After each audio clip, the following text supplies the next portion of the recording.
அஸ்ஸலாமு அலைக்கும் வரஹ்மத்துல்லாஹி வரகாத்துஹு. நம்ம இன்றைக்கி கருவேப்பிலையும் உளுந்தையும் வச்சு ஒரு பொடி செய்யலாம். ரொம்ப சத்தானது உளுந்தும் கருவேப்பிலையும். அதை வச்சு பொடி செஞ்சு ஒரு பொடியில் ஒரு சாப்பாடு எப்படி செய்யலான்றத வீடியோவில் போய் பார்க்கலாம். வாங்க கருவேப்பிலை சாதம் செய்கிறது எப்படின்றத. இது நம்ம எண்ணெய் போட்டு வறுக்கிறதுனால குறைஞ்சது ஒரு மாதம் வரையும் வச்சுக்கலாம். ஃப்ரிட்ஜில் வச்சுக்கிட்டிங்கனாக்கா ஒரு மாதம் வரையும் நல்லாயிருக்கும். வெளியே வச்சுன்னா ஒரு 20 நாள் வரையும் வச்சுக்கலாம். இன்னும் எண்ணெய் போட்டு வறுக்கணும் ஜிகுண்டு வாசனை வந்துடும், வேறு ஒன்றும் இல்லை. முதல்ல நம்ம அதுக்கு ஒரு கனமான பாத்திரத்தை வச்சுட்டு நல்லெண்ணெய் ஊற்றிக்கிறோம். இது செக்கெண்ணெய். இது நல்லெண்ணெய் யூஸ் பண்ணிட்டா ரொம்ப நல்லது. ரொம்ப தேவையில்லை, சும்மா வறுக்கிறது தான். கொஞ்சமாக ஊற்றிக்கிறோம், 1 ஸ்பூன் அளவுக்கு ஊற்றிக்கிறோம்.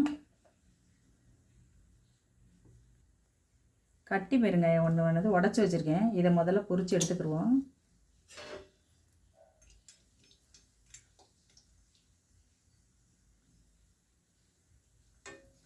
இது கொஞ்சம் நல்லா கோல்டன் கலராக வரட்டும், ஏன்னா அப்போ தான் மிக்சியில் அரைபடும். தூள் பெருங்காயம் இருந்தாலும் போட்டுக்கலாம், இருந்தாலும் கட்டி பெருங்காயம் நல்லா வாசனையாக இருக்கும்.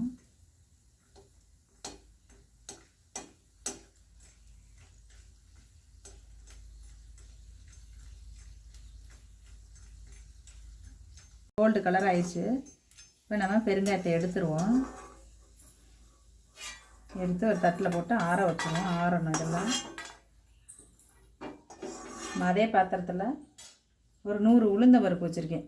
100 உளுந்த பருப்பு அதையும் நம்ம அந்த எண்ணெயிலே போட்டு வறுத்துக்கணும். கொஞ்சம் செவக்க வறுக்கணும் உளுந்த.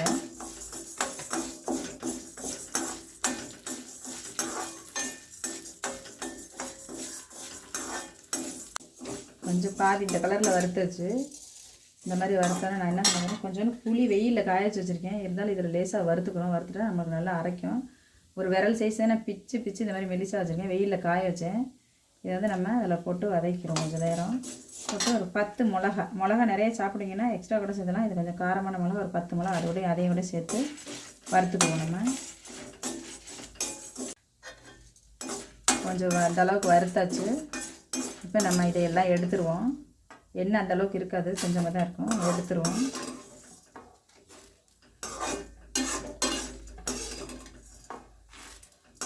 உளுந்தெல்லாம் இந்த கலரில் வறுத்தாச்சு. எல்லாத்தையும் எடுத்துட்டோம். இந்த கலரில் வறுத்தா போதும். இப்போ நம்ம இப்போ இந்த கருவேப்பிலை நல்லா கழுவிட்டு நல்லா ஒரு கைப்பிடி கருவேப்பிலை வச்சுருக்கேன்.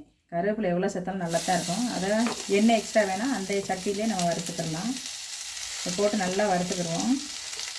இப்போ வறுக்கும்போது ஒரு ஸ்பூன் உப்பு வச்சுருக்கேன். அந்த உப்பையும் நம்ம அது கூட சேர்த்து வறுத்துக்கிறோம். நல்லாயிருக்கும். ஈரம் போகிற அளவுக்கு வறுத்துக்கிறோம். நல்லா இந்த மாதிரி ஈரம் போகிற அளவுக்கு நல்லா பேப்பர் மாதிரி நல்லா வறுத்துடணும். நல்லா வறுத்துருச்சு. இந்த மாதிரி கலகலன்னு சத்தம் கேட்குது பாருங்கள். இந்த மாதிரி சத்தம் கேட்டாவே வறுத்துருச்சுன்னு அர்த்தம். அந்த மாதிரி கையில் அப்படி எடுத்து நம்ம இப்படி பண்ணினோம்னா நல்லா மொறுன்னு இப்படி சத்தம் வரணும். நொறுங்கணும். இப்படி நொறுங்கினா தான் அந்த பவுட்ரு நல்லாயிருக்கும். இதை நம்ம இப்போ அப்படியே எடுத்துடலாம். நம்ம இப்போ இதை நம்ம வேறு பாத்திரத்தில் மாற்றிடுவோம். அதே பாத்திரத்தில் 1 ஸ்பூன் சீரகம் வச்சுருக்கேன். அந்த சீரகத்தை ரொம்ப சூடு வேணாம், அந்த சட்டி சூட்லேயே அது வறுவட்டுறோம். சட்டி சூட்லேயே அப்படியே வறுக்கலாம்.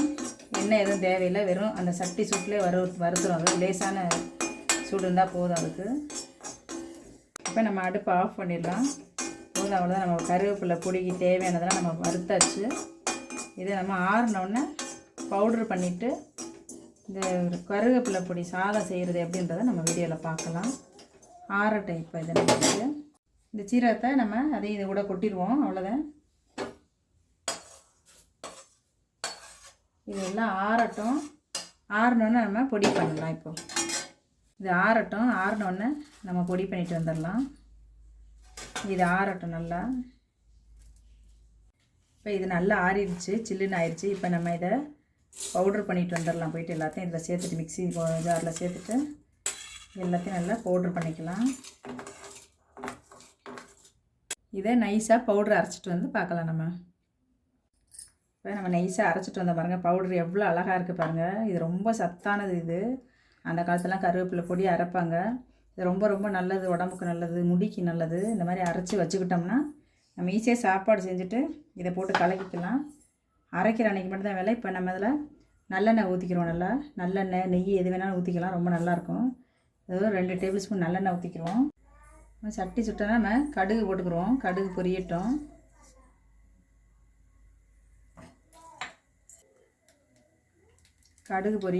கடுகு பொரிஞ்சோடனே நம்ம 1 ஸ்பூனு கடலைப்பருப்பு அதையும் நம்ம சேர்த்துக்கிறோம். உளுந்தம்பருப்பு ஒரு 1/2 ஸ்பூன் உளுந்தம்பருப்பு அதையும் சேர்த்துக்கிறோம். வேர்க்கடலை கொஞ்சம் உரித்து வச்சுருக்கேன், அதையும் போட்டுக்கிறோம். முந்திரி பருப்பு இருந்தாலும் போடலாம், நல்லாயிருக்கும். முந்திரி பருப்பு போட்டுக்கலாம். சாப்பாடு போட்டு ரசிஞ்சு சாப்பிடும்போது நெய் போட்டுக்கலாம், நல்லாயிருக்கும்.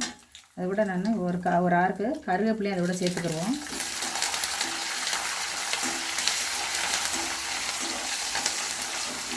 இது நல்லா பொரிஞ்சாச்சு. இப்போ நான் 1 கப்பு ரைஸ் எடுத்து வச்சுருக்கேன். நல்லா புழுங்க அரிசி வேக வச்சு உதிரியாக வச்சுருக்கேன். இதை நம்ம இந்த சாத்துலேயே சுட சுட சேர்த்துருவோம்.